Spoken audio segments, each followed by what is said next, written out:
हिजो चाहिँ मैले भिडियो हालेको थिएँ साथीहरूको हेल्प चाहिन्छ भनेर र साथीहरूले चाहिँ यो कलर एकदमै मन पराइदिनु भयो र धेरै जस्तो मान्छेले यही कलर मन पराइदिनु भयो। त्यसको लागि चाहिँ धेरै धेरै धन्यवाद भिडियोमा कमेन्ट गरिदिनुको लागि। र अहिले यही फ्लावरको चाहिँ अब मैले यही फुलको चाहिँ मैले अब बेग बनाउन आँटेको छु साथीहरू।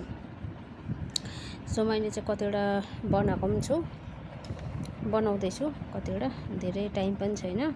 सो यहाँ चाहिँ मैले 1 2 3 4टा चाहिँ बनाइसकेँ, 4टा पिस बनाइसकेँ र धेरै नै बाँकी छ। यसमा चाहिँ टोटल यस्तो चाहिँ 14वटा चाहिन्छ। त्यही भएर सो लेस अब बनाएर हेरौँ कस्तो हुन्छ है त। अब चाहिँ नि म यो पुरा भयो भने देखाउने छु है साथीहरू। ल हेर्नुहोस् भिडियो। नमस्ते साथीहरू, म चाहिँ हो निशा राई छेत्री र म चाहिँ क्रोसेटको काम गर्छु। र योभन्दा अगाडि चाहिँ मैले एउटा कलर कम्बिनेसनको भिडियो लगाएको थिएँ है बेग बनाउनुको लागि। र धेरैजनाले मेरो एकदम जेन्युन भ्युवर्स र मेरो धेरै राम्रो साथीहरूले चाहिँ मलाई भिडियोमा कमेन्ट गरिदिनु भएको थियो, धेरै राम्रो राम्रो कमेन्ट गरिदिनु भएको थियो। र त्यसको लागि चाहिँ एकदमै मनदेखिकै धन्यवाद भन्न चाहन्छु। र फाइनली बेग चाहिँ रेडी भयो र यो बेगको चाहिँ मैले भिडियो बनाउनु पाइनँ किनभनेदेखिको चाहिँ अलिकति